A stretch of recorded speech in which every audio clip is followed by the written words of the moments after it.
Assalamualaikum warahmatullahi wabarakatuh. Selamat pagi anak-anak. Apa kabar kalian hari ini? Ibu harap kalian dalam keadaan sehat walafiat.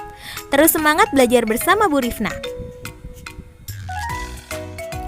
Minggu lalu kita sudah membahas pengertian, ciri-ciri, dan tujuan teks diskusi. Hari ini kita akan belajar mengenai unsur-unsur dan jenis-jenis diskusi.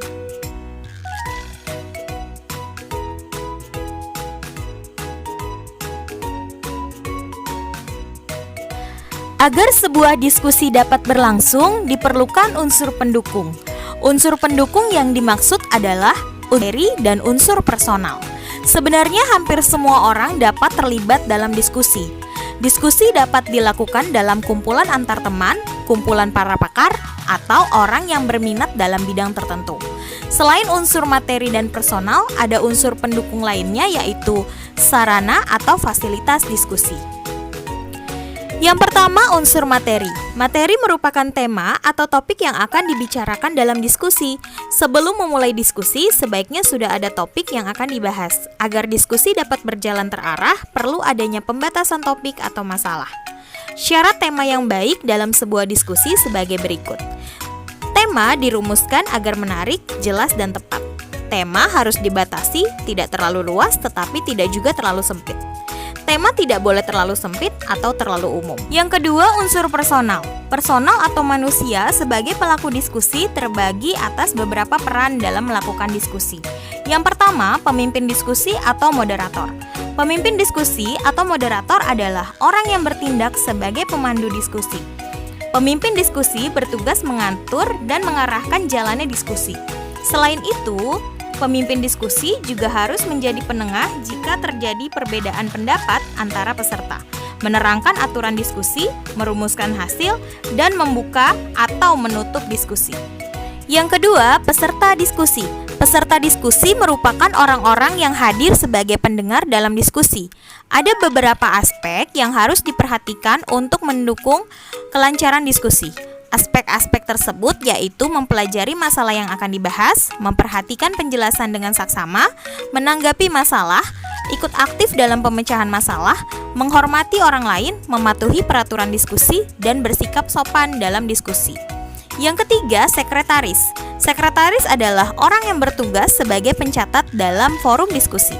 Yang keempat, penyaji. Penyaji merupakan orang yang memberikan materi diskusi atau pembicara dalam diskusi.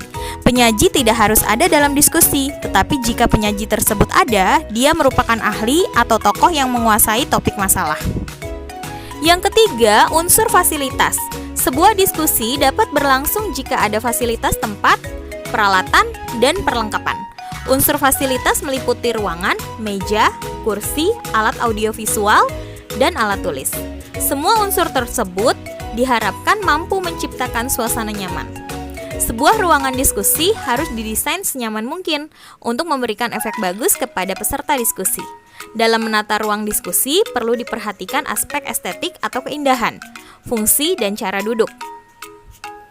Berikut ini contoh penataan tempat duduk dalam diskusi. Yang pertama, ada model huruf U. Yang kedua, model satu lingkaran. Yang ketiga, ada model konferensi. Yang keempat, ada model teater. Bentuk-bentuk penataan tempat duduk dalam diskusi ini memiliki kelebihan dan kelemahan. Misalnya, diskusi dalam bentuk lingkaran akan sangat bermanfaat jika jumlah peserta diskusi hanya sedikit. Model ini akan membuat peserta diskusi menjadi lebih aktif untuk mengemukakan pendapatnya.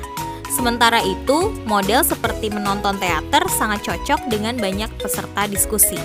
Mereka bisa fokus ke arah penyaji. Semua model dapat dipilih sesuai dengan tujuan, kepentingan, dan banyak personal dalam diskusi. Berikutnya, jenis-jenis diskusi. Banyak jenis diskusi yang dapat digunakan sebagai forum untuk menyelesaikan suatu masalah. Yang pertama, diskusi kelompok. Pada hakikatnya, diskusi ini digunakan untuk menyelesaikan suatu masalah. Metode yang digunakan adalah proses berpikir kelompok. Yang kedua, dialog interaktif. Dialog interaktif merupakan percakapan yang melibatkan pemirsa atau pendengar dengan narasumber atau pembicara. Narasumber dalam dialog interaktif bisa lebih dari satu. Adanya beberapa narasumber ini bertujuan menjaga keseimbangan informasi yang disajikan. Yang ketiga, rapat. Pada dasarnya, rapat merupakan bentuk diskusi. Rapat merupakan komunikasi timbal balik dengan sarana bahasa antara dua orang atau lebih untuk memperdalam pemahaman suatu masalah agar dapat mencapai kesepahaman dan memutuskan pengambilan langkah tertentu dalam rangka suatu kerjasama tetap. Yang keempat, diskusi panel. Dalam Kamus Besar Bahasa Indonesia, diskusi panel diartikan sebagai diskusi yang dilakukan oleh sekelompok orang atau panel. Mereka membahas sebuah topik yang menjadi perhatian umum di hadapan khalayak. Bisa juga pendengar radio atau penonton televisi. Yang kelima, simposium. Simposium merupakan variasi dari diskusi panel. Dalam simposium, terdapat beberapa ahli yang memiliki pandangan berbeda tentang permasalahan yang sedang dibicarakan dan disampaikan dalam diskusi tersebut. Peserta simposium terlibat aktif dalam kegiatan tersebut. Yang keenam, seminar. Seminar terdiri dari moderator, notulis, penyaji, pembahas, dan peserta. Diskusi jenis ini bertujuan untuk mencari kesepakatan, langkah, atau pandangan dalam menghadapi suatu persoalan. Yang ketujuh, konferensi. Konferensi merupakan bentuk diskusi resmi mengacu pada pengambilan tindakan. Diskusi ini bertujuan untuk membuat keputusan bersama dan bertindak sesuai dengan keputusan tersebut. Kedelapan, komite. Bentuk komite sering didengar dalam suatu instansi atau perkumpulan. Misalnya komite sekolah, komite pemilihan umum, dan bentuk perkumpulan lain. Komite melakukan penelitian dan pengusutan sesuai bidang komite tersebut, lalu mendiskusikannya dengan anggota komite lain berdasarkan temuan penelitian. Yang kesembilan, diskusi podium. Diskusi podium adalah sebuah penjelasan suatu masalah yang dilakukan oleh wakil dari berbagai kelompok yang memiliki pendapat berbeda. Dalam diskusi ini, masalah-masalah bersifat umum dijelaskan secara panjang lebar sehingga jelas. Yang kesepuluh, lokakarya. Lokakarya adalah pertemuan antara para ahli atau pakar untuk membahas masalah praktis atau bersangkutan dengan pelaksanaan dalam bidang keahliannya. Oleh karena itu, peserta lokakarya biasanya berlatar belakang sama.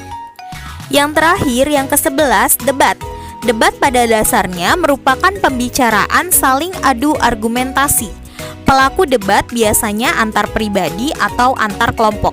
Tujuan dari debat untuk mencapai kemenangan bagi salah satu pihak yang berdebat. Oleh karena itu, terjadi sikap saling menjatuhkan antar pribadi atau antar kelompok yang berdebat. Demikianlah pembelajaran kita tentang unsur-unsur dan jenis-jenis diskusi. Mudah-mudahan bermanfaat. Terima kasih. Selalu jaga kesehatan dan tetap semangat. Wassalamualaikum warahmatullahi wabarakatuh.